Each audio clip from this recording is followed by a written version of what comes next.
When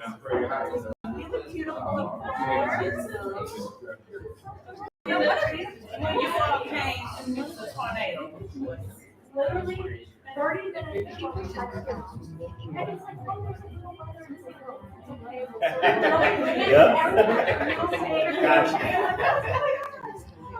That's food. Oh, that's wonderful. Did you sign this? I did. Okay. And you'll sign me. I signed it. And then I'm gonna get some for my mom. Okay, and James have extras. Oh, perfect. Yeah. Okay. Awesome. And just sit wherever. Wherever you want, Okay, yeah. cool. Did you see Cindy Bright? No, where is she? She's here somewhere. Cindy Beck? She might have went to the restaurant. Oh, okay. Go for it over here. Yeah, they were reaching out to me. Oh, like an hour. No. And they said, "Look, you know, because it was nice walking." So what is the area where? So you're like, Is this like, no, this is, what page is where it is, right? it hit not So far. it's like, we had like, It hit not far. I saw the pictures where we were. So there was like, I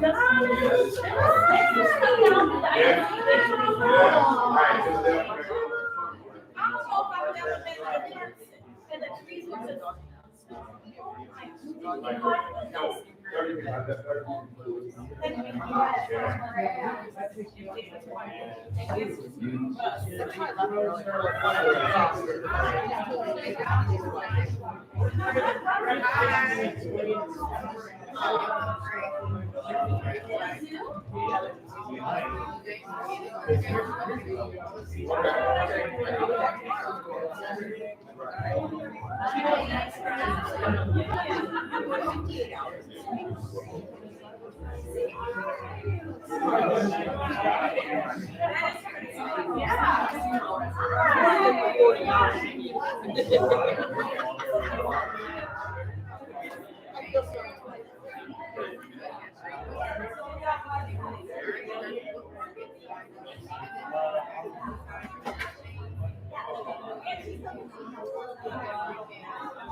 I like a sweater. I like a and so I went on there one time and I was like, this gotta be what Remy supposed to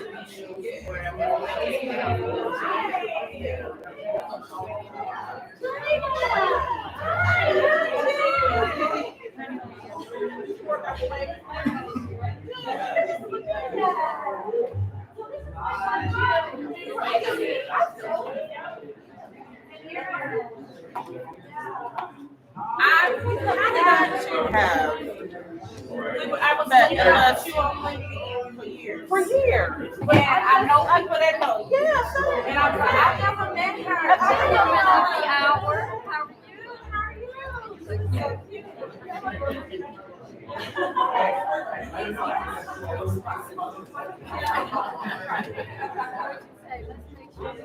I'm gonna set myself in that funny spot. Two of them now. Okay. yes. Yeah,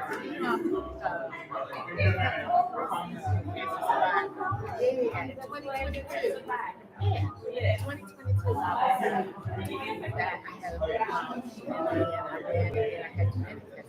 And I have brackets. So I have a delicate step. Okay. Wow. So I have to do a lot of follow up. We haven't had another patient call next week, like stomach things that that didn't run in our family. So every year I check the MRI for stomach infection every 2 weeks. Okay. Colonoscopy. Yeah, so, but yes, girl, you look good.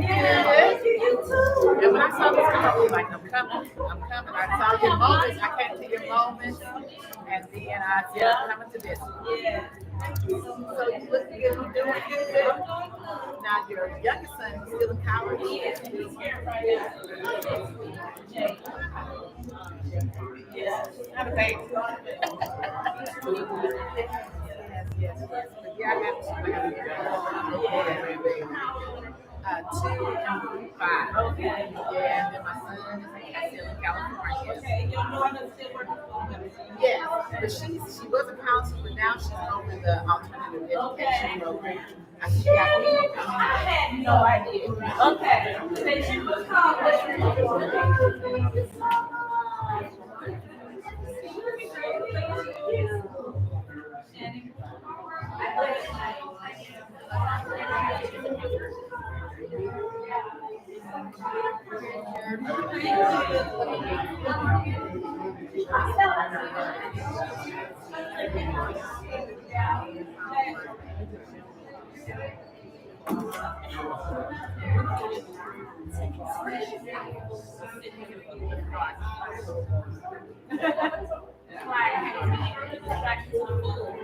I might want to come to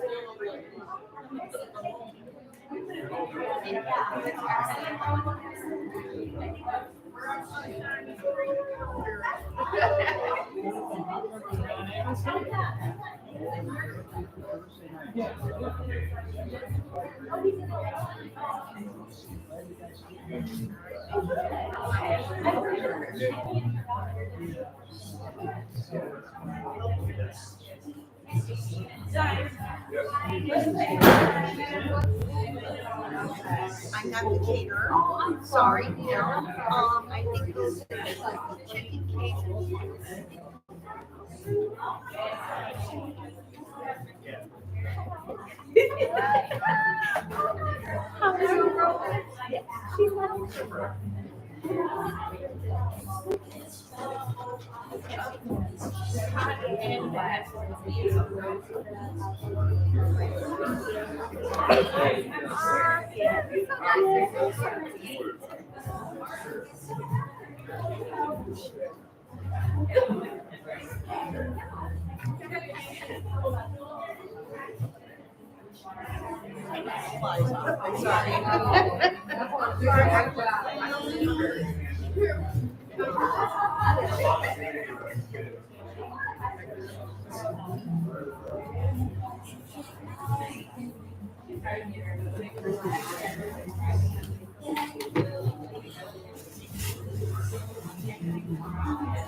Take this, take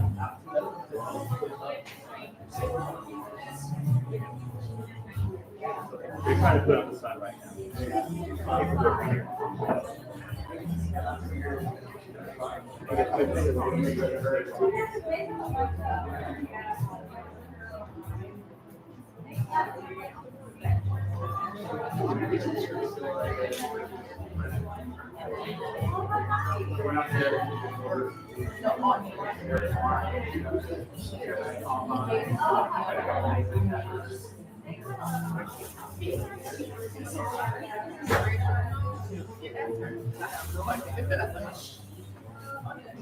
You know, about the website, I can't seem to get it to, it says under Oh, that's construction. interesting.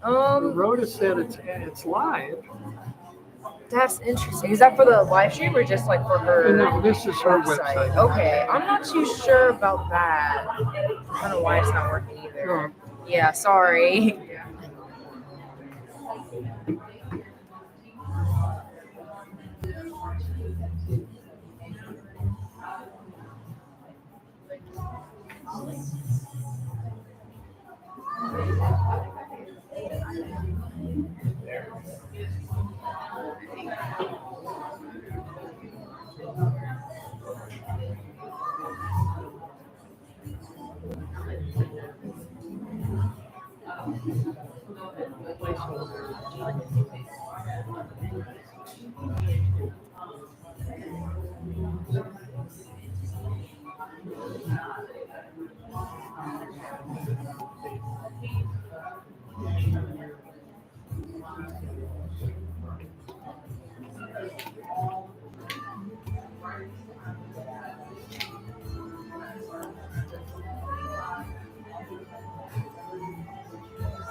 Read that again. I'm sure.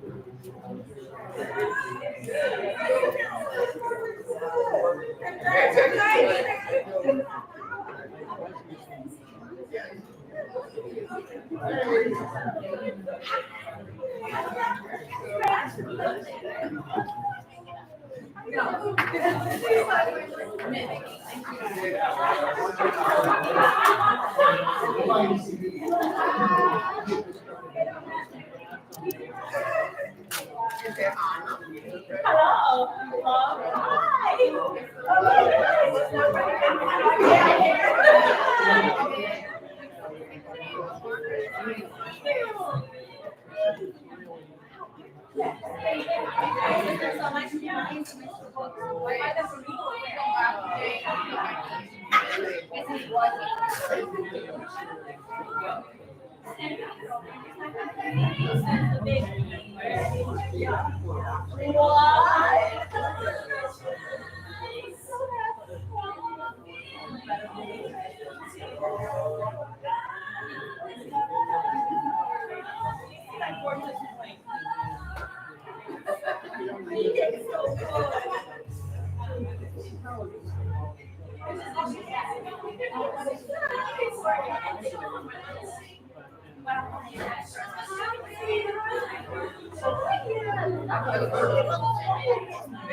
Are you serious?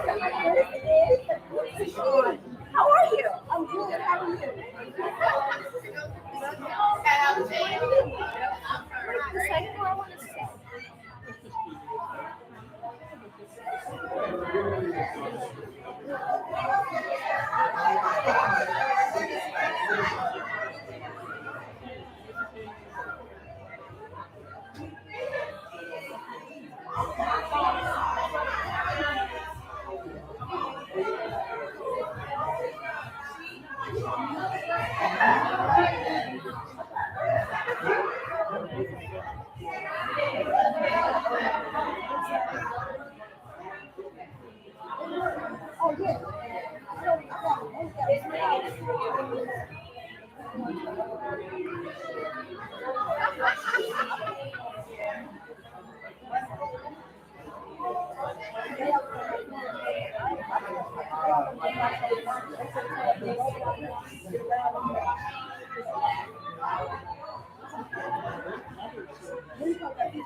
You have food, Nikki. All right, thank you. We worked for a and there was like collaborative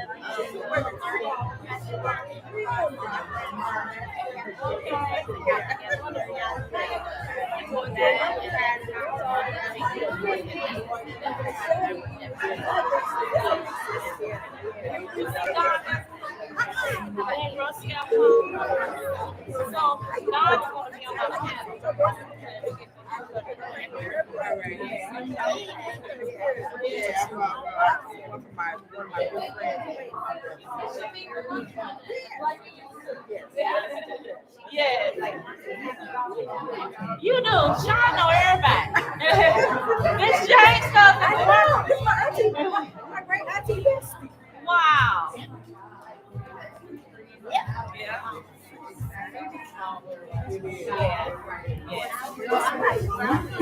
You never know who knows.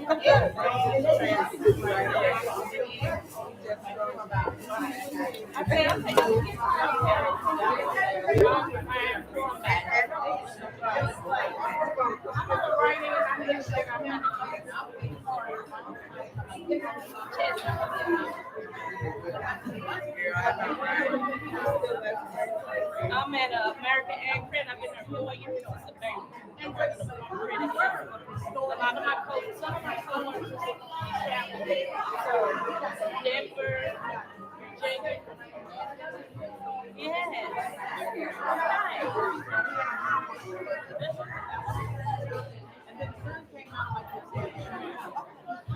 No, you look like the fifth or sixth. Okay. Yeah. I'm just recording a bunch of. Okay. Yeah. Let me read this. You read She's an author as well. Yes, I did. Maybe. That's okay.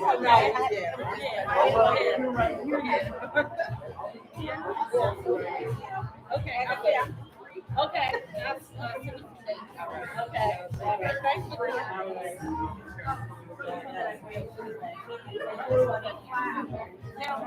I'm Rhoda. Nice to meet you. Thanks for being here and supporting me. Right now,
yeah, I know.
I know, right?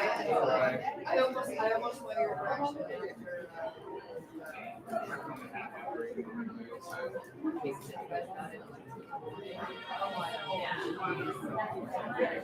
Uber to the hotel and Uber back to the airport to get a rental car. Closed. All right, I think we got a good 5 hours after 22 hours.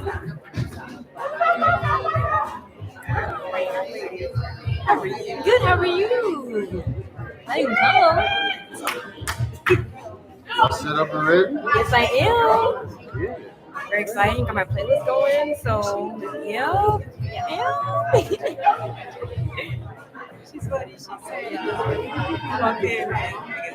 She was like, that's Paula's daughter. Like, she's like, that's Paula's daughter. I guess her sister, remember, she introduced me to her sister. She was like, yeah, she was like, yep, I know. It looks like you're, it looks like Paula. And then she said, I like to see you. We're gonna get a seat. Yeah, we can go ahead. I'm gonna set up my phone up there soon just to have a recording. There's already a videographer, but I'm gonna have this for her to have like an extra like an archive for her to look at. And I think he may take a little bit to measure her, so she wants to have a video today. I'll give that to her. Yeah. I even have like in the chat, I have like the link for people who can't be here that can buy the, Yeah. It was like, yeah. we got people going and everything. Yeah. It was 10 people at first, but I think it starts at 12:30. So Yeah. Becky in. Yeah. Great turnout. I'm really happy about it. It's sold out. Yep. They want people, yeah. It's awesome. Yeah.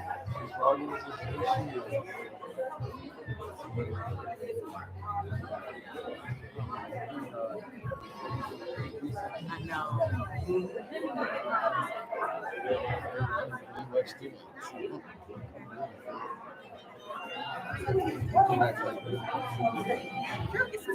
All right. You have fun. Thanks for coming.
I'm gonna say that. You're like, I know.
Yeah, of course.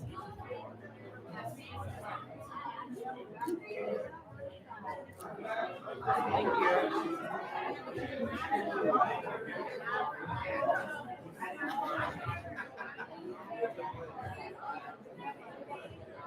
you.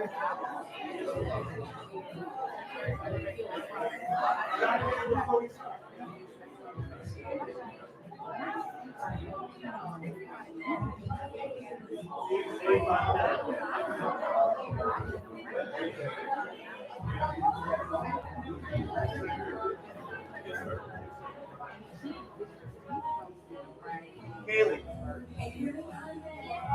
come back.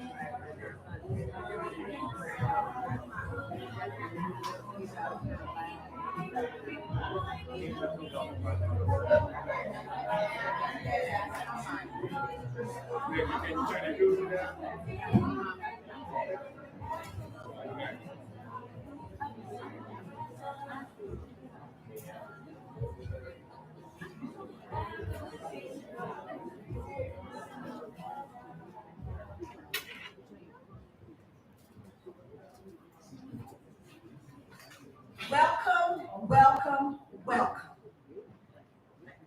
My name is LaShondria Hunt. I am a wedding boss with red hair and real truth.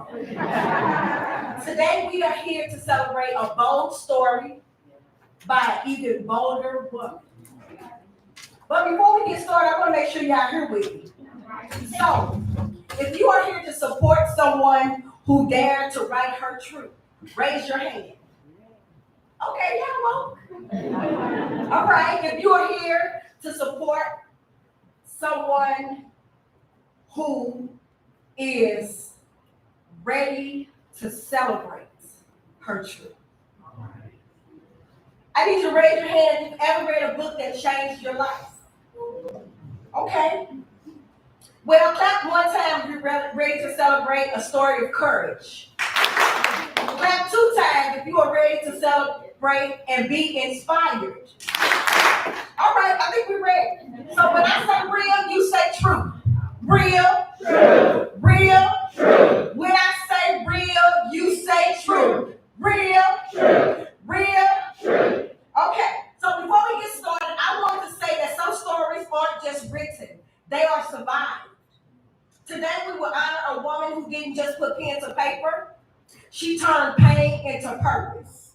So keep Rhoda in mind as we celebrate her story, a story that reminds us that healing is possible and courage is contagious. So I would like to welcome Rhoda Banks.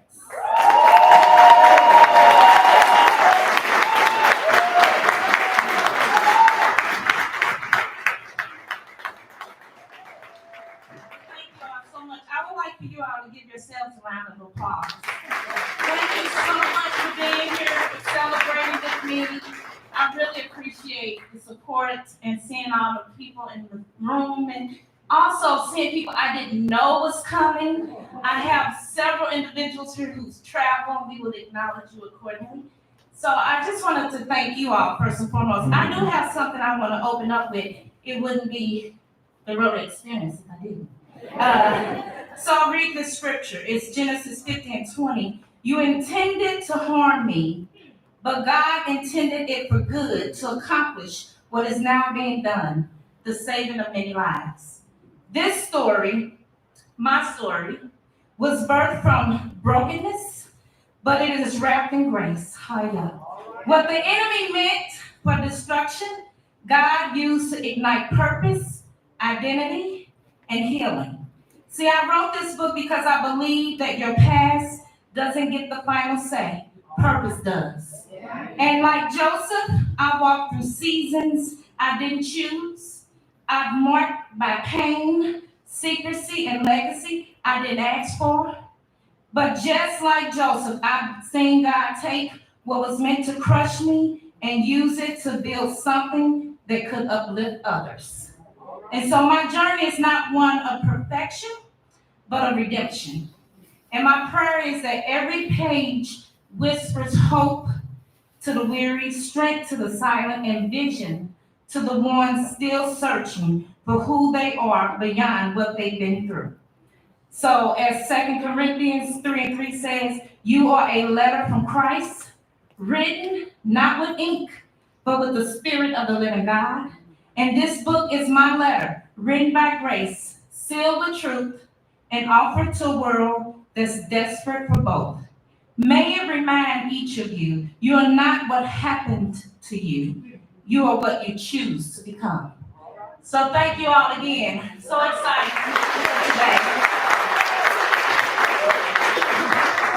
I am going to open up. I am going to do a short reading, but before I do so, I wanted to give just a little overview about what inspired me. Like, who gave you the audacity to write this book and to make it a memoir? All truth, no lies.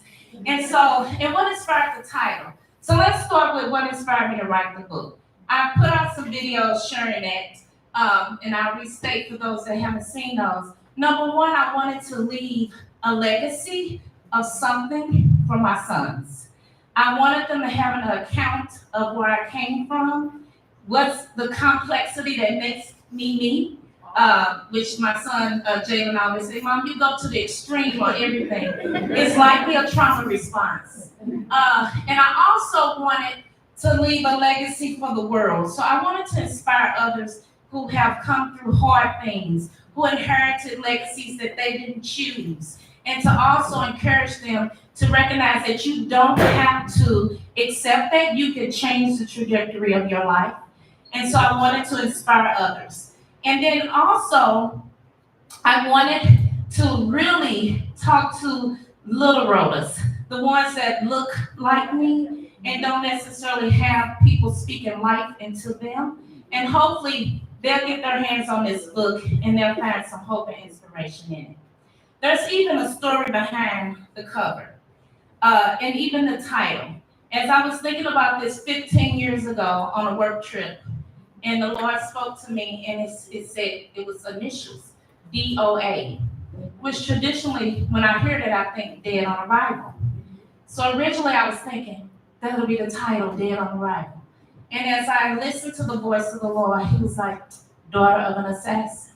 All right. And I am both realistically a daughter of an assassin, and I'm also figuratively a daughter of an assassin.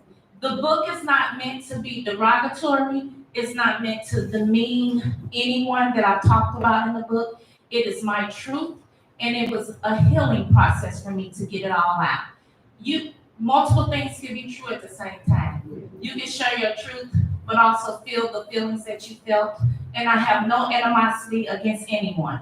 So the title came to me from the voice of the Lord. So I knew it was for me to write this book. The imagery that you see, so this is the original picture at the bottom. That's me, little brother, always crying, even to this day. So that's even a story of courage, also with trauma. My sister Rochelle and I, and my other sisters, we all have different dads. This is not uncommon in our community. We don't judge, we just listen. And so Rochelle had the courage and the desire to understand where she came from. And she said, Rhoda, if something happened to you, I have no one else. I don't know anybody on my dad's side, etc. So she did the Ancestry.com. It returned a result that she has a sibling, a brother named Orlando, who illustrated the art of the book. And they formed a relationship. He came to St. Louis. We met. He showed us all his portfolio of work. He's done a sketch of Barack Obama, and Barack actually have reached out to him and commended him on his work. He's just awesome talent. And I say, Orlando, would you like to do the artwork for my book? He was like, sure. We started with one concept. Most memoirs, the author is on the front. I didn't want to just do a headshot. And so this is what fell in my spirit, and I asked him, could he recreate that? But could he make it represent, despite whatever, you rise, you broke through. And so that inspired the roses breaking through with the cracks, which is the concrete. So that's the story behind the cover art. So even that has some elements to it that I thought was very divine. I'll read the dedication and then I'll simply read the introduction before we call up our panel members. To my two sons, Lil James and Jalen, you are my greatest gifts and my deepest inspiration. This story is for you, so you'll always know where we came from, what we've endured, and how love, resilience, faith, and hope can carry you through anything in this life. May you walk through life knowing your strength, your worth, and the unshakable love I have for you. With all my heart, your mother.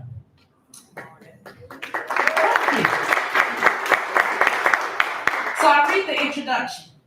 See, the first time I saw someone die, I was 5 years old. I remember the concrete steps of our porch, the way my mother's hands moved swiftly as she rolled our neighbor's hair, the sudden crack of gunshots that will forever divide my life into before and after. That moment taught me my first lesson about survival. In our world, life didn't stop for death. It didn't stop for violence, for poverty, for mothers who couldn't love their children the way they needed to be loved. It didn't stop for fathers who killed people for a living. True story. I'm the daughter of an assassin. My father, Earl Williams Jr., was feared throughout St. Louis as the man people called when they needed to make someone disappear. He was good at it, precise, lethal, silent. He existed only as a void in my world until that final day when, stretched on small legs like a bird reaching for flight, I peered into the polished casket where he lay.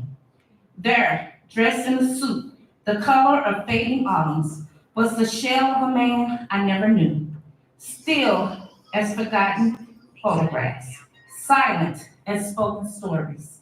I never knew him, but his shadow followed me everywhere, whispering warnings about the darkness that might live in my blood. I'm also the daughter of Dorothy Rogers, a woman whose love was unpredictable as summer lightning, brilliant and striking when it appeared, but often followed by the low rumble of rage and disappointment.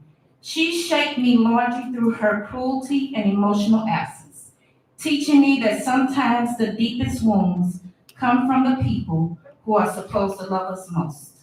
Growing up in Carter Village, a low-income housing project in St. Louis, where hope seemed as scarce as safety, I learned early that survival meant carrying multiple truths at once. Our community could nurture and destroy in the same breath. The same neighbors who would feed you when your cupboards were empty might also be the ones who would steal from you when desperation hits. The same mother who would carefully braid your hair and match your clothes could also hold a knife to your throat to teach you a lesson. This memoir is my journey through those contradictions, these conflicting paths. It's about growing up in the shadow of violence while yearning for peace, about learning to mother my own children while trying to heal the child I never got to be. It's about losing my son to the same demons that haunted my family tree. But more than that, it's about the power of the human spirit. It's about the drive to ensure my inheritance of trauma will not become my legacy. For years, I've carried these stories inside me like precious and dangerous cargo. They shaped me, they've haunted me, they've at once weighed me down and strengthened me. They taught me that true strength isn't about being unbreakable. It's about learning how to gather your pieces and rebuild yourself again and again, as many times as needed. They've shown me that sometimes the greatest act of courage is choosing to love when all you've known is hurt. Through my journey from a frightened girl in a dangerous inner city to an executive in corporate America, from a young mom determined to break cycles to a woman learning to let go of a son she couldn't save, I've discovered that our darkest moments can become our greatest teachers. Every scar, every setback, every seemingly impossible challenge has been a lesson in the art of transformation. This is not just my story, it's a testament to the resilience that lives in all of us. The power we have to rewrite our narratives and the healing that becomes possible when we face our shadows with courage and compassion. It's for everyone who's ever felt trapped by their past, defined by their family's mistakes, or uncertain they could break the cycles that chain them. It's for every child growing up in circumstances that threaten to dim their lights. And it's for every adult carrying the weight of generational trauma, wondering if change is possible.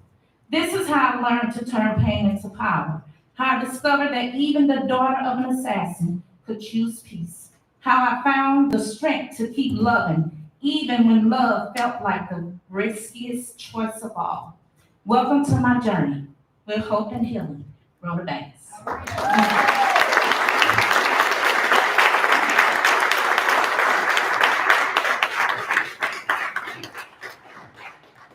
you, Rhoda.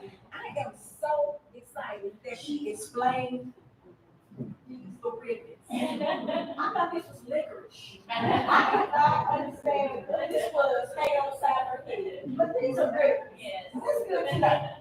So I'm gonna get, you are absolutely yes. So I would like to invite our panel of advanced readers to the stage. Let's give them a hand.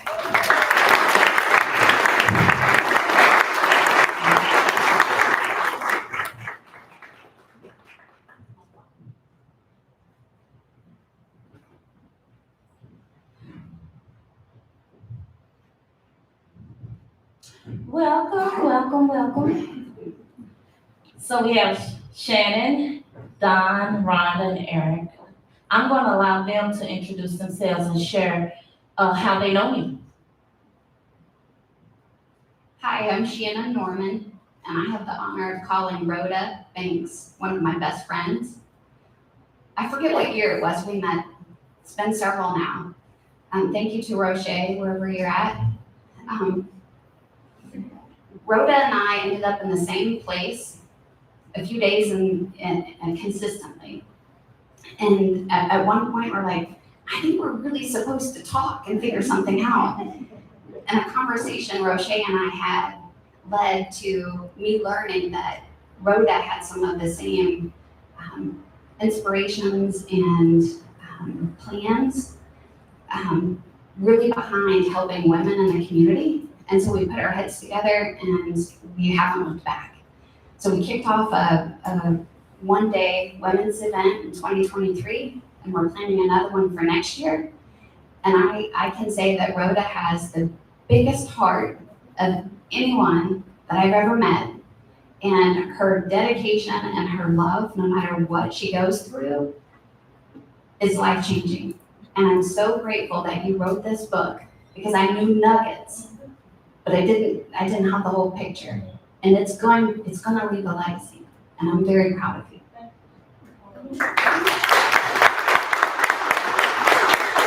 Good afternoon, I'm Don Eggleston.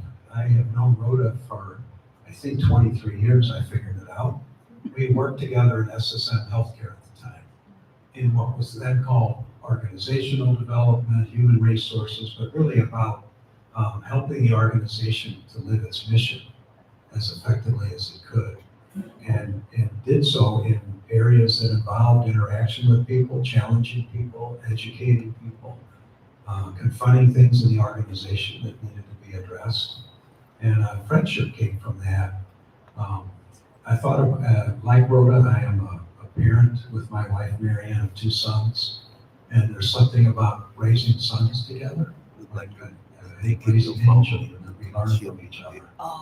And I was always drawn to her optimism and her determination and her being forthright. She may not remember this, but more than a half dozen times I would say something and she would respond and say, "Aren't you just something?" Which is a nice way of saying you don't know everything. So it's a pleasure. I too am really proud of her, very grateful.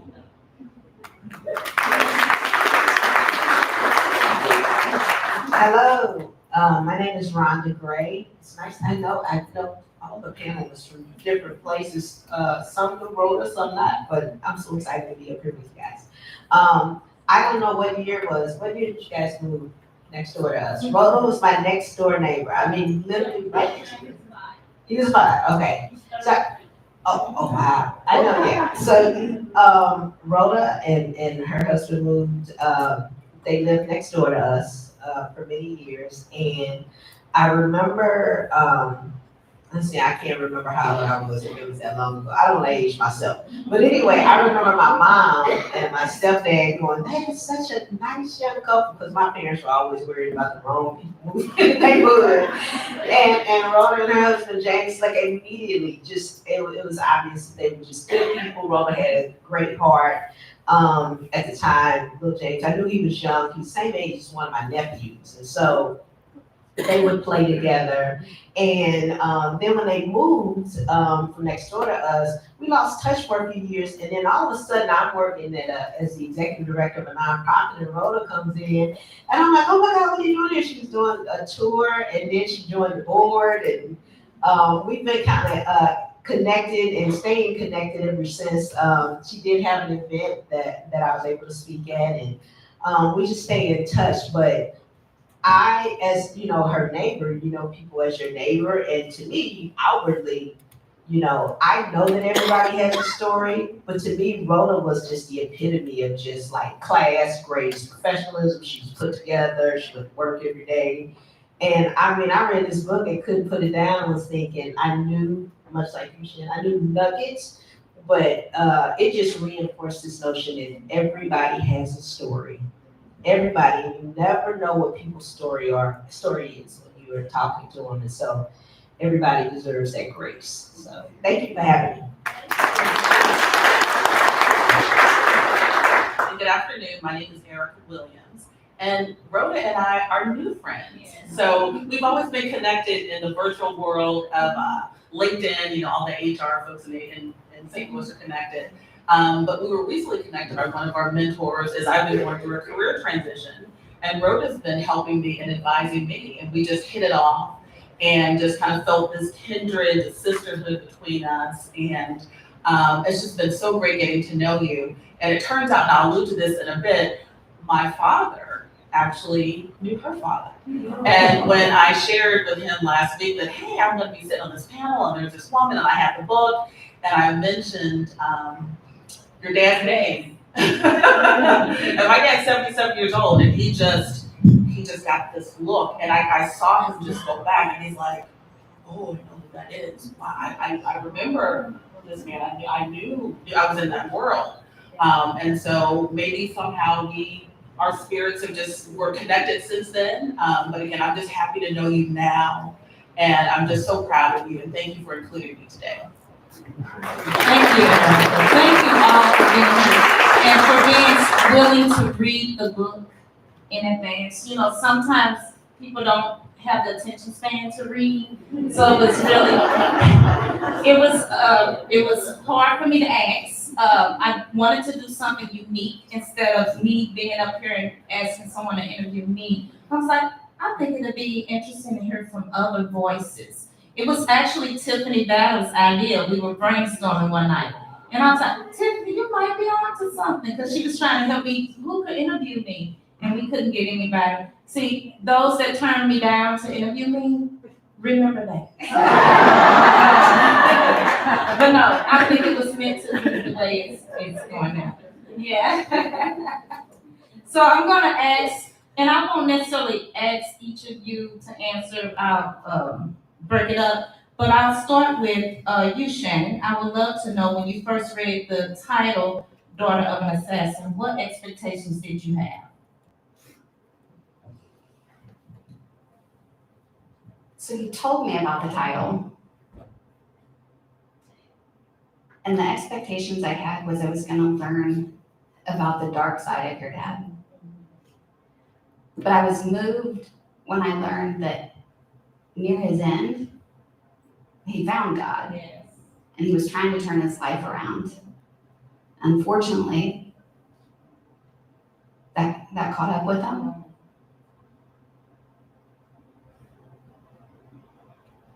And when you shared the original name of the book and how that changed, it brought great joy, because it seemed like the most appropriate name after reading the book. Awesome, thank you. Erica, what about you when you read the title? What were your expectations? So kind of similar to Shannon, I thought we were going to spend a lot more in kind of the dark world, but I came out with a really interesting understanding of how mother-daughter relationships are, because that's a big theme. Yeah. And we know sometimes those mother-daughter relationships can be a little tricky, and so I think you explore not give too much away, so make sure everybody gets a book reading. But you do a great job of just kind of layering that aspect of our experience into the book. And then I think too, you do a great job covering mental health and mental illness. There's some good clarity in there, but I think you came to. Awesome. Ron, would you like to share? Yeah, well, initially, because I don't know that you told me it was a memoir when you reached out, and I am so like, Rhoda asked me to do something, I just say yes before I even know the scope of what it is. That's how implicitly I trust her. But we were just, talking on LinkedIn, and she said, hey, I'm writing a book, I want you to do it for me. Of course I will. So she said, I'm gonna send it to you in the mail. And it took a few weeks for me to get it. So I opened it, and I think that was the first time I saw the title. I didn't see at the bottom it said a memoir, so I'm thinking it's a novel. And I'm just like, what Rhoda and concocted that? Daughter of an assassin, so I'm thinking it's a novel. And so I am a voracious reader. So I'm one of those people who actually will read a book and like hard copies of books, not the audibles and stuff. And I remember one day when I grabbed the book, I was not expecting. I looked at the title again, and then it immediately made me think of labels. And I wasn't even foreign to the book when I was like, you were already labeled, even as a very young child, by somebody else's actions and by your past. And I think how pervasive that is even still, where we're labeled from something in our childhood or even something that someone in our family did, and it's hard to live beyond and transcend those labels. It really is. Thanks. Don, I would love to hear from you. What did you think? Well, knowing you, in a way, I expected some content like you delivered. The book initially looked startling, but I knew it would contain transformative messages. Actually, it made me think of another book called The Crucible, which was written way back when. And the idea of a crucible was it was like a mold out of which you could make vessels, and you could melt down molten. You could make something molten so hot that it could be made into something sacred like a chalice from a mold, or it could be made into a weapon like a sword or a dagger. And I guess when I knew about you, obviously, and then when I read it, I thought, you're like a crucible. You can take all this heat that is painful and overpowering and searing and put it into a mold that is alive and a life of interaction with other people, and help us take the things that burn us and sear us and inspire us to transform it, mold it. So I loved it.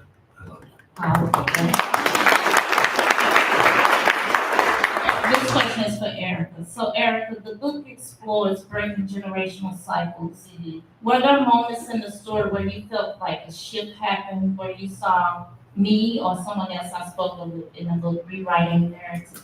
Yeah, so a couple times with you specifically, just your courage to create motherhood and figure motherhood out.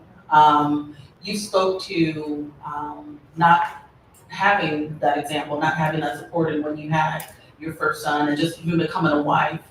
You chose to create the type of family and be the type of mother that you wanted to be. And I think that was just a nice shift and say, you know what, I'm not what I was, and I don't even know what I don't know, but I'm gonna figure it out. I would say the other piece too was very inspiring is your zeal for education. Just you wanting to go to Lutheran North and you pursuing the degree after degree and not letting anything hold you back, because we know education is power, we know education opens those doors, and you didn't let anything stop it. Even when you had some disappointments you knew what you wanted to do. You knew that education was going to be that key for you. So those are a couple things that stuck out. And just one other quick, and I even thought with Dorothy, with your mother, I think in her own way, she was trying to kind of break some of the cycle. Always wanting to keep you all looking good on the outside, even though maybe some things at home were a little tricky. I think that was a way of her even setting you all up differently, probably in her mind being a different type of mother. I'm glad you brought that up because I did a reading at St. Louis Community College, and one of the questions from the audience was, how did you forgive your mom? And the question startled me, and it also made me hyper aware that I need to be very upfront with my disclaimer. I didn't have to forgive her because I loved her very dearly, and I was there with her when she took her final breath, and I was there with her every step of her life. But she did the best she could, and she inherited trauma herself.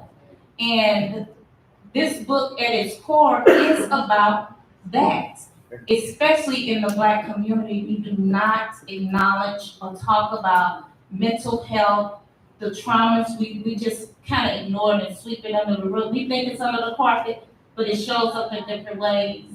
To Dorothy's credit, I'm sitting here because of her way. It wasn't pleasant growing up under her type of parenting, but it did. It pushed me. There's somebody in the audience years ago, we worked together, asked me, Rhoda, what motivates you? What inspires you? And I was like, oh, that's a loaded question, but the answer is so simple. Didn't want to live back in Dorothy's house. And that really pushed me to work really hard so I would never have to. But yes, to your point, she really was trying. She did the best she could. When we're in it, and we all have our own stories, it seems normal. You don't know that it's traumatic until later in life. A question for you, Shannon. So resilience is a major theme in this book. Was there a specific moment that stood out to you as a defining example of resilience? Yes, moving to Lake St. Louis. That's a long way from where you were. The opposite side of St. Louis. And there's a bunch of white people. Our first day we moved in, we went to Walmart, and it was a white male greeter at the door, and he said, "Welcome. We've been looking for you." And I said, "We have arrived."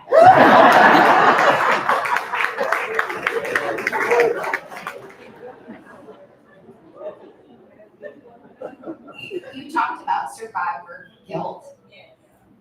And I think that that's significant, and I think that that played a role and still plays a role in how you look at life and how you deal with things that come your way and challenges. But I also want to go back and add to the generational cycle question real quick. Dorothy made attempts to do the best that she could in raising you all.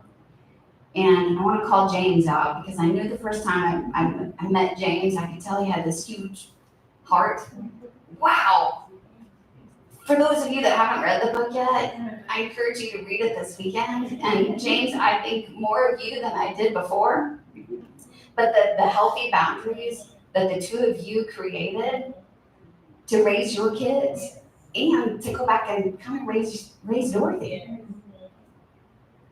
That's so profound. Thanks for picking up on that. What about you, Don, about resilience?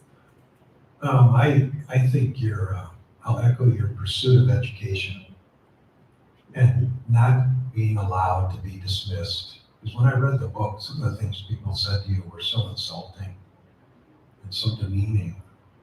And it's easy to go off the rails with that unless you have a support community or you make one. And I think you did that. I think of your education going from being a ticket taker at a parking lot of a hospital and being where you are. I saw that as so resilient. The other thing that occurred to me was your ability to overcome that, being diminished.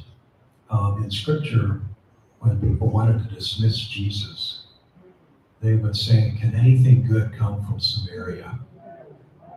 Can anything good come from this place that's kind of a backwater sort of stereotype? And who is he to come from this place and say things to us that are meant to challenge us and redeem us? And I think you really got it. And it didn't come like supernaturally. It came supernaturally, but it came through experience and your decision to redeem your experiences. And that is so hard to do. It's so hard to do. I just admire that. And just, that's enough. I just admire it. Great. Thank you. This next question is for you, Rhonda. So we talked about the book not just being a personal story, but it speaks to broader issues like family dynamics, parents and patterns, trauma, and identity. Was there a particular thing that felt especially relevant or relatable to you, Ms. Oba? Oh man, I will tell you, reading this book was so, it's like your story was the thread of so many similar stories. I mean, the sensory details alone were taking me back. Any of y'all remember the pink rollers and double dutch street lights flickering? I was like, I was there, you know. Maybe not in Core Square, but certainly down in that area. But I think there were so many things that resonated with me. One was the we don't talk about it thing. And you know, I know particularly in the Black community, I think it's true. And, you know, for families, oftentimes in general, that things happen and we normalize them and we don't talk about them and then they're transferred. And that thinking around what's happening, like you said, that was just normal. You begin to normalize it. So I related very much to that because there was so much of that, you know, in my family and so many people I know where, you know, things happen, people pull guns on people. We had somebody pull a gun on us in our family, and then you just go to school and live your life, and nobody ever talks about it. I think the granddaughter and mother and daughter dynamic definitely was a big one for me because I had a very similar dynamic in my family where my grandmother was very much the matriarch and leaned on her in the family. My mom at the time was a single mom and out hustling and trying to work and take care of us. And so it was that dynamic of going to my grandmother's oftentimes for more nurturing. And my mother was just a provider. You know, like I'm taking care of you guys. We had the nice hair and the clothes and stuff too, but my grandmother was the one we leaned on. And so those type of family dynamics, I mean, there were so many things in the book, Rhoda, that I was like, that's us. You know, I think you really tap into that, the commonalities around the themes in our communities that oftentimes go unspoken and unaddressed. But we recognize it immediately, either when somebody writes a book or a comedian makes a joke about it. That's why we laugh, because we were like, yep, that was us too. Thanks, Ron. Erica, what about you? One of the themes that stuck out to me was the fact that we are all still little kids in these big grown bodies. And you, as a child, were always yearning for that affection from Dorothy and from Mama. But then as you became an adult woman, like when you were in labor, you wanted Dorothy there. You know, when you started to attain your successes and moved and, you know, got the first house and the second, you still wanted Dorothy there. So it's like we're still always looking for that affection and that validation from our mothers. And so that resonated with me. Dorothy was something else. She passed away from lung cancer. And when she was passing, I didn't recognize she was at the end because I hadn't read the purple book that the hospice nurses give. So I called the nurse and Dorothy was sleeping and I was crying, but I was crying like silently, like just tears. And she woke up and said, bro, stop all that crying. Those that knew her knew she was something else. This question is for you, Shannon. Books have a way of making us reflect on our own experiences. Did reading Daughter of Necessity make you think differently about your own past, family, or personal growth? That's a loaded question, right? And I know a little bit about your past, so that's why I sent this question to you. So let me look at my notes. First, yes. So many people experience trauma in life. And just like Dorothy dressed you to a T, people didn't know what you were going through because they only saw the outside, they didn't see the inside. And I can relate to that. But also, you don't have to look much further around you to know that people are experiencing hard times. So it prompted a lot of reflection for me.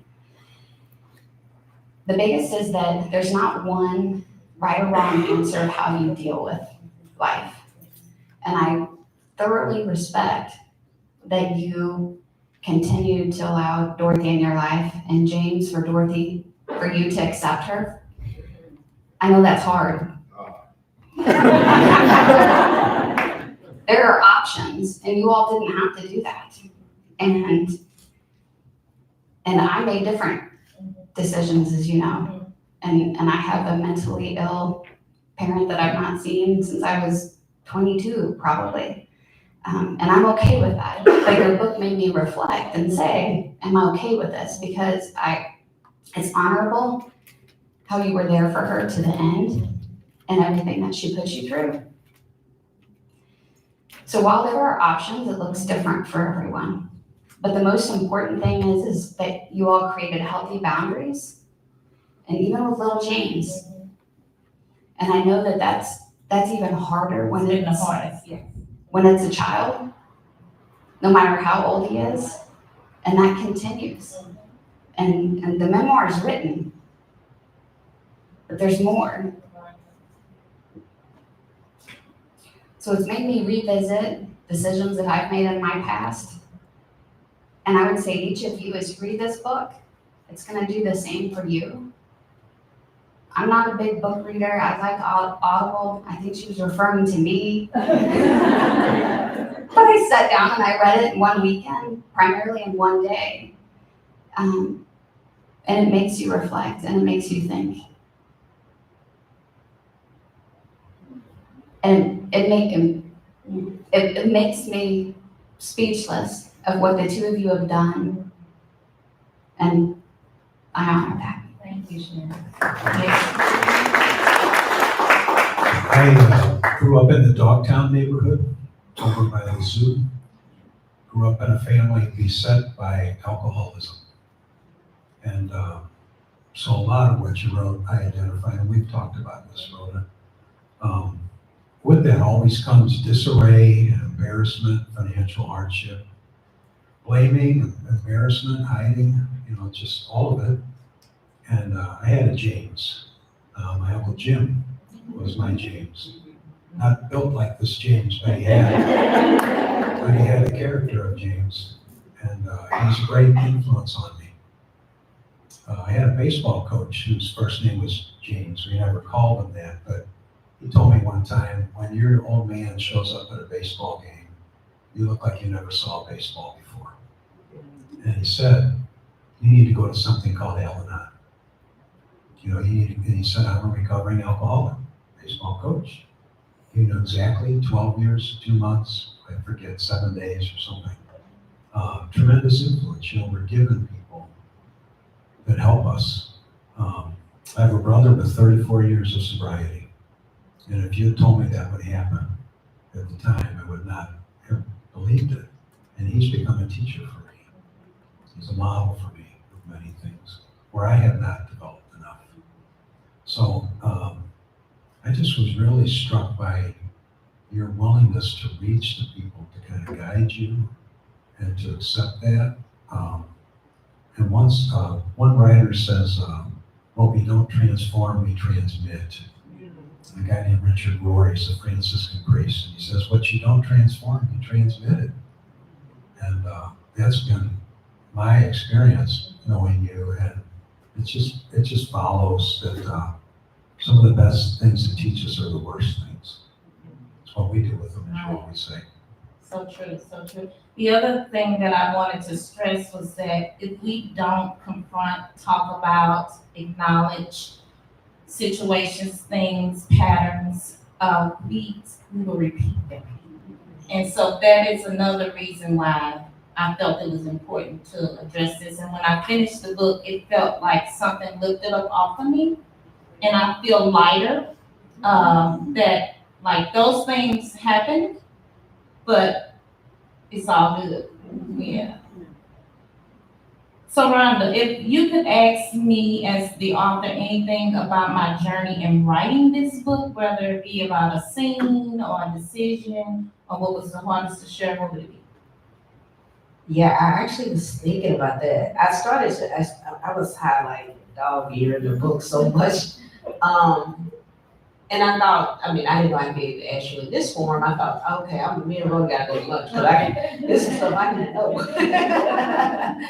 But I guess one question would be, it seemed to me, and I don't know if all of you guys have read the book already, because I'm trying to talk about it without giving away too many details, because it is a read. But it just seemed like there was never any break. Until the moment until you met James, it just was one thing after another, and it was beyond just resilience. You were really anti-fragile. Like that stuff just kept coming at you, but it seemed to be making you stronger almost. Where did you find the inner fortitude to keep going with all of that? Because there were times in the book where I'm like, this is it's over. Like, but then you come back. I was just like, how does she keep bouncing? Not even bouncing back, withstanding it and transcending it. How'd you have the inner fortitude to do that? You just said something that was, if you asked me what was the climax of my life, it would be meeting James. I know he think it's because of him, and that's not true. It's because when I met James, I met his dad and his mother, who were both Christians, owned the church, and I met Jesus through them witnessing to me. I believe I wouldn't be sitting here, I wouldn't be alive, if I had not have met them and accepted Christ into my life. And so they poured into me, they taught me faith and how to lean into the word of God. And I took it, I'm very literal, so I took the promises in the Bible very true. And I would stand up and testify, I would be applying for jobs, interviewing, and I was like, if I don't get this job, we won't see each other next week because heaven and earth would have had to pass away before he denied my faith. And I believed it so deeply that when challenges in life came, I took God at his word. I shared a story about when my kidneys was failing, and I met an angel at the hospital and whispered in my ear, and he said, this is not unto death. The kidneys are resilient. God had me all along. And he said, Rhoda, you have my DNA in you. And he said, people are going to know you were here. And so I just learned, and my faith grew over time. Now, that doesn't mean that I don't get discouraged. It doesn't mean that I don't get sad. It doesn't mean that sometimes I just don't want to give up. But because I've overcome so much and God has brought me so far, it just don't even make sense to give up. It's like, why would I? It's like he delivered me from this and that, he will continue to do the same. The bottom line is, Ron, is simply my faith. It was, it's interesting you say that, because I noticed up until that point in the book when you were initially talking to Mr. Banks and that, there was no mention. And to me, that's what one of the things that stood out is growing up in this environment where, there was my grandparents were very, spiritual, and we went to church every Sunday and went to Bible study. So you had this this element of God and spirituality in church, and then you come home and it's domestic violence, drugs, and all kinds of stuff. It was this contradiction. But in the book, you never spoke of it until you talked about it with Mr. Banks. What about you, Eric? What would you think? So I wanted to ask you, what type of emotions are coming out of you now that you know people are going to be reading your work? Because sometimes I know me, I try to be tough, but then when I am vulnerable, I kind of have, you hear the vulnerability hangover, like the next day, like, oh Lord, I'm tough, I share the feelings. But now knowing that we're going to know your story. So how does it feel? The other day, a lot of people at work knew this event was coming. They were on calls. So like, Rhoda, you getting excited? I said, I'm actually getting scared. I said, why? I said, because I'm naked. So many people want to know, but guess what? I kind of live my life that way anyway. I'm very transparent. So it's really not, I just have to remember my why. And my reason for doing it was to help someone. And if it helps somebody, mission accomplished. And there's really not anything that's in the book that could embarrass me. But that's a great question because I started feeling fearful and anxious and having butterflies, and I was like, what have I done? I'll feed back into you. This is good. You're healing all of this stuff. I have one other quick question. Okay. Do you think your parenting would have changed if you had daughters instead of sons?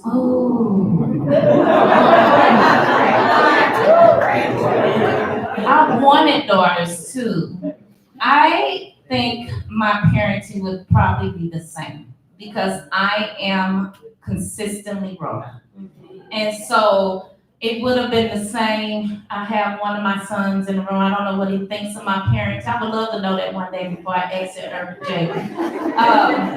But I will tell you that I am courageous enough to know that I carried some of Dorothy's parenting patterns even to this day, but milder with Jalen than I did with little James. And I do feel guilty that I wonder if some of the stuff she used to say when she couldn't get us to do what we wanted to do, she was gonna put us out, and she really will put you out of her house.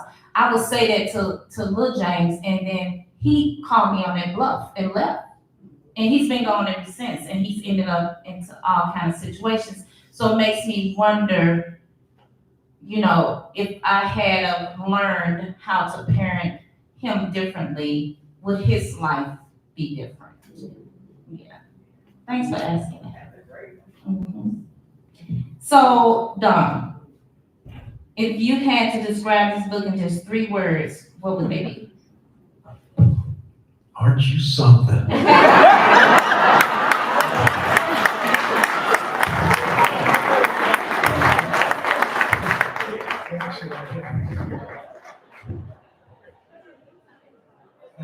have 3 more legitimate words.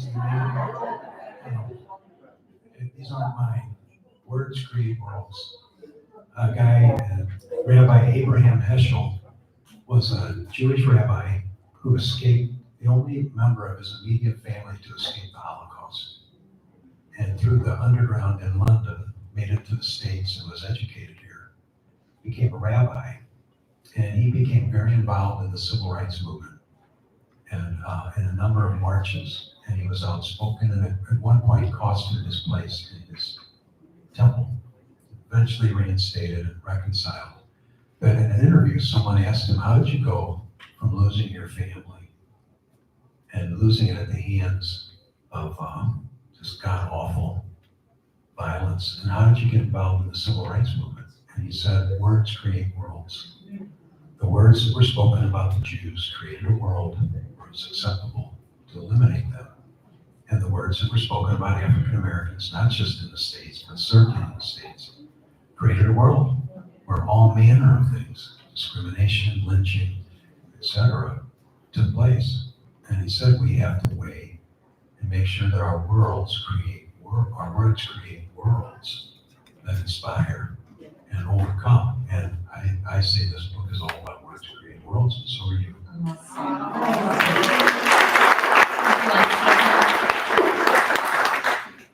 You're testing me. 3 words. Inspirational, liberating, and reborn. Rhonda, I have a slightly different question for you. If, let's pretend Tyler Perry or Shonda Rhimes is watching this live stream, and you were trying, and you were trying to convince him or her to take this book and turn it into a Netflix series or a movie without speaking to the universe. What would you say to Tyler or Shonda? Why they should do this? Oh, wow. And you know, normally I'm the queen of pitching, and now I'm like, I know that's why I say you know, I think I would want to frame it differently because this could very easily, I mean, like I said, I read a lot, and so Alice Walker, Toni Morrison, Maya Angelou, you ranking right up there with it. Seriously, I was feeling Alice Walker all through this, and Toni Morrison, as I was reading, but I would say to Shonda or Tyler, probably Tyler more than Shonda. he gets you more his demographic, but I would say, you know, the demographic of women that you write to, there's some central and underlying themes in your work, and those themes have been addressed in pieces throughout your work, but never have you had somebody who really tells a story in a comprehensive, layered, complex way. And it is of an everyday woman who not your, you know, start off with you know, all the advantages or any advantages, so to speak.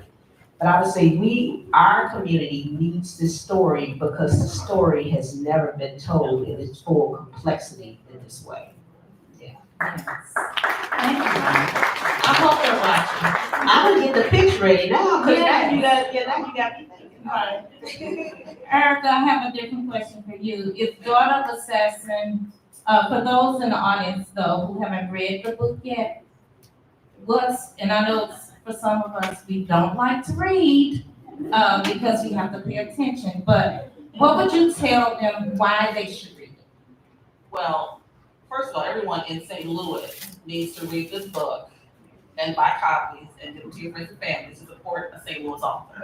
But it's neat to see because you're a great world builder and you write in a way where we can picture what's going on. When you told the story of walking down, again, I don't want to give it away too much, you gotta read, but walking down Lucas and Hunt in the snow, and Carr Square, and Lutheran North, the parking lot at BJC, we can visualize these places as St. Louis, either you're transported here or you're born here. We can understand exactly where she was, and that really helps to just seal the story. So that is why we all need to get this book and support a St. Louis author. We don't often get St. Louis authors writing their own books that we can see ourselves in and see the world in, or see our world in. And this final question is for any of you all to answer. What's one scene you remember in the book that you was like, wow, this needs to make it to the screen? Make it to the screen, because I want to make it to the screen. Sorry. But this is on this end, because I visualize this. The scene where you wrote your first poem, Brown, and what the teacher did to it. Yes. I think you should put that in there. And then I think at the end, you should flip back to when you won your award for the King. But then I think at the very end, you should come back and have a re-envisioned poem that you read to the camera live at the very end of the movie. I love it.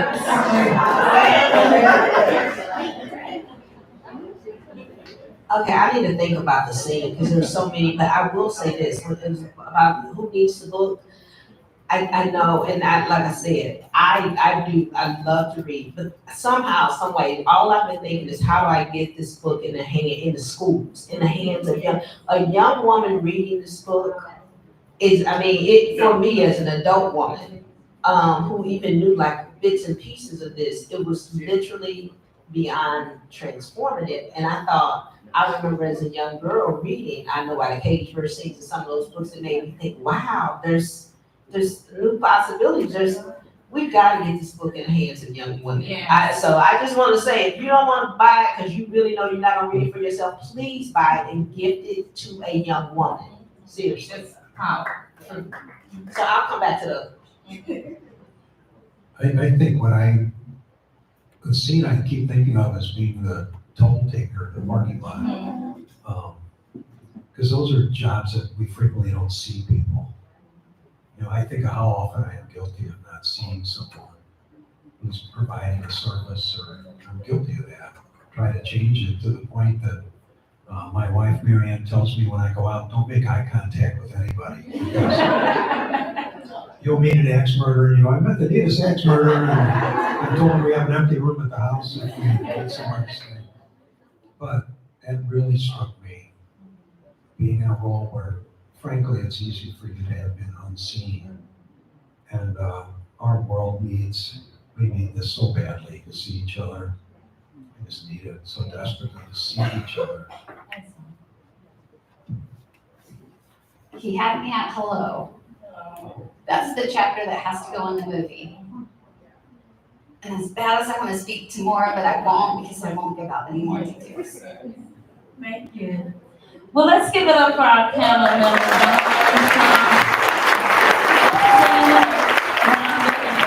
Thank you all so much.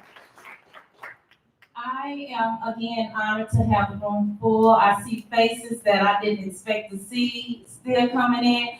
Oh my God, car faces. Oh my goodness. So I am so excited. Thank you all so much. Again, let's give it up for our panel.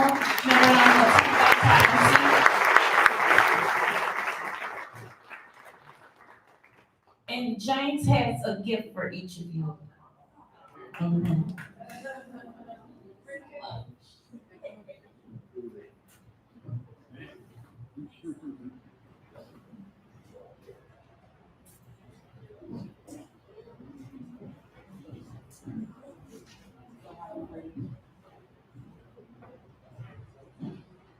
Well, again, I would like to thank the panel. And I'm not on the panel, but I am an advanced reader. And when I tell you the book is good with a T, I needed somebody to call to discuss the book. So I kept calling Rhoda, but I'm like, I need somebody else. So I cannot wait for you to read the book. But before we open the floor for Q&A, I just would like to ask Rhoda, what is something that you would whisper to your younger self if you had the opportunity? I know you was gonna ask that. What I would whisper to my younger self. So I've struggled with valuing myself and my image and how I look. And I was told so often growing up that I was ugly. And if I had to whisper to myself, I would say, she don't know this yet, but she is beautiful on the inside and out. I would not tie how I value myself to the opinions of others. And I would tell myself, she don't know this yet, but she's gonna be a blessing to many in the world and an inspiration to others. And they're gonna call it the Rhoda experience.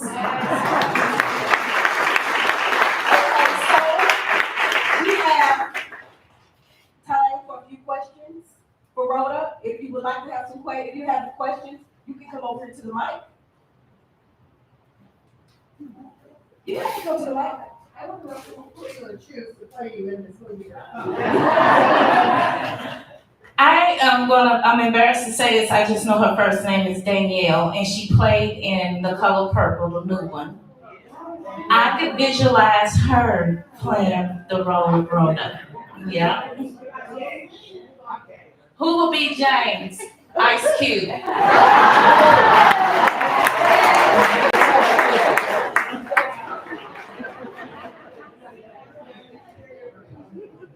Who? George Clooney for Don. Thanks, Cheryl, for asking that. Do we have any more questions? Here we go. Hi. So Orlando was on the live stream right now, and he asked how you felt whenever you first saw the cover that he created. I actually cried, and it was very emotional and surreal. And I just, again, it represented what I had in my head, and it portrayed visually what I wanted the message to be. So. Tell Orlando, I thought he was gonna be here in St. Louis and surprise me. Any more questions? We love you, Rhoda. Love you, Mary Pat. Okay, Carla. How long did it take you to write the book? Almost 2 years. Lots of editing, lots of help and support with the writing. Yeah, 2 years. And the reason why, it's been in my spirit for 15 years. I had to make a commitment to get it done because I was allowing fear to stop me. Even when it was done and getting ready to go to the Library of Congress to get the ISBN number, I have a book consultant, and I called her. I said, I don't think I'm gonna do it. And she was like, oh no, you must. We had got that far, and I was starting to second guess myself. And the other reason why it took so long too was having to revisit those stories was dark. And then I would have to reread and reread and reread. And then when I would pay someone to edit it, I would have to reread it again. And it's like, and I would put it off for weeks. Because some of those stories I didn't like to revisit. I would call Rochelle in certain instances to ask her how she recalled things. And I remember one morning I called her, asked her something specific. She said, well, it's too early to be asking me something that heavy. Any other questions? Now that you've gone through the process of creating this book already this time, do you feel like you have another book in you? Thanks for asking Tangela, who's also a 2-time author. And I also have a podcast, and I interviewed her the other day that'll be dropping soon. So yes, at least one, and it's a leadership book. And I even have the title of it already. And I even have the format, and I can visualize the storyline. But it's about leaving a legacy of leadership that's worth remembering. Because I bet many of us in the room, we have lots of leaders we've worked for, and I bet you have more leaders that you didn't enjoy than you do. I want to do the work to help leaders become those that people enjoy. Do we have any more? Oh, in the back. All right, I'm not gonna walk all the way up there, but as somebody who's lived all these experiences with you, I know you said you had another book that's about leadership, but I do think that you have started Assassin Part 2 in you, maybe 3 and 4. Oh. Because I read 98% of the book. I'm one of those people that she talked about slow reading. I got 10 pages left, okay? But I know what's in it, so I do think that maybe you should think about maybe a Part 2, how you branched off into how you help those around you, the people that you still in contact with in Corporate Village, and some of the other things that branch from being a daughter of an assassin. Okay, Rochelle. I'll receive that. The daughter of an assassin, Yes. 2, Yes. Part 2, 3, and 4. Right. So, do we have any more questions before we close it out?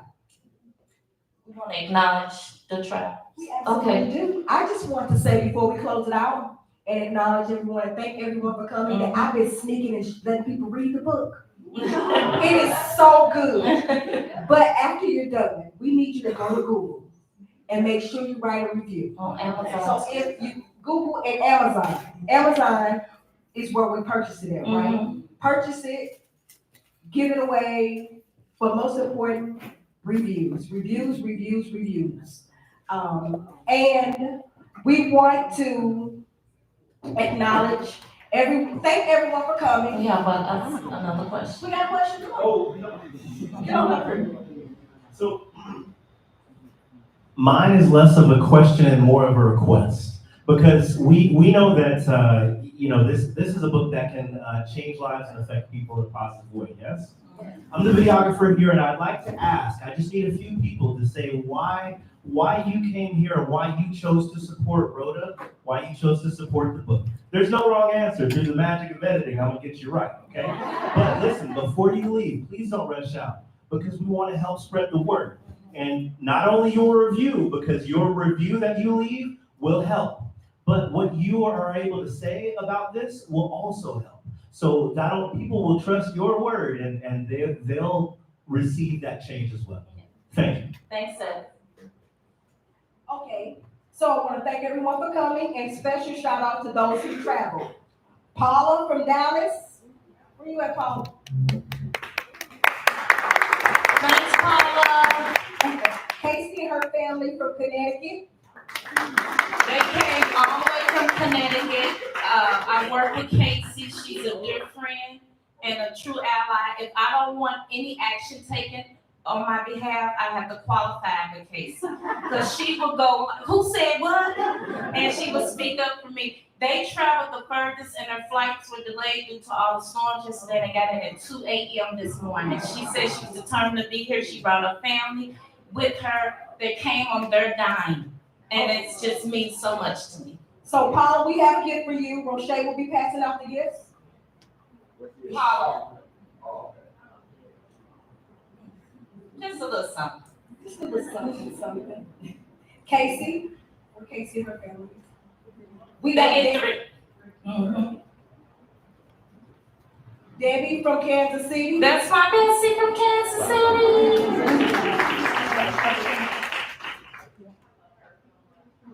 Question. Okay. Will a recording of this session today be available? It will. We have Paige in the back who's running a live stream and doing some technical things that I don't even understand. So yes, it will be available and recorded. We have Cindy and her son from Denver. Cindy, we got Cindy B from Virginia. Yes. Noreen. Is Noreen here? There she is. Noreen from high school. And we went to Lutheran North together, and she lives in Vegas now. And who else? Oh, Shannon joined. Shannon from SSM, my friend Shannon. She said, Shannon, I didn't know you were coming, so I'll get you. She surprised me. Okay, and a special shout out to our vendors. Our vendors, Cass from IDX Media, Zelly Photography. We got Paige, who's running the live feed and music. Rochelle, her sister. Avion, her daughter. James, her hubby, and Jalen, her son. Woo!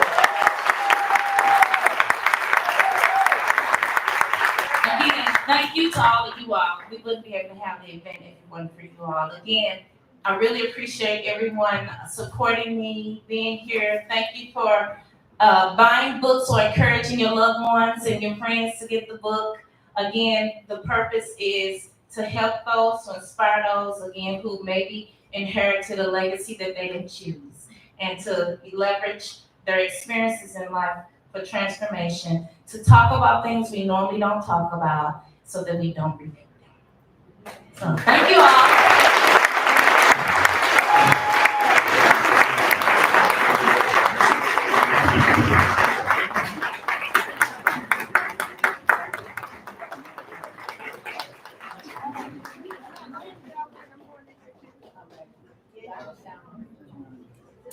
All right, so if anyone would like to say anything, please join me. I'm right here. I'm Sylvia from Kicking Down the Road. I'm Sylvia. I'm Sylvia Rhoda's friend from. We've met a couple times. Okay. Familiar. We work together at Okay, yeah. yeah, I know I'm familiar. Did you go to The Moments book. Yes, I actually, and I was a part of the right. And I was a part of the panel when her Victor Shannon. You spoke, but you had to leave. But I was a part of the panel discussing it.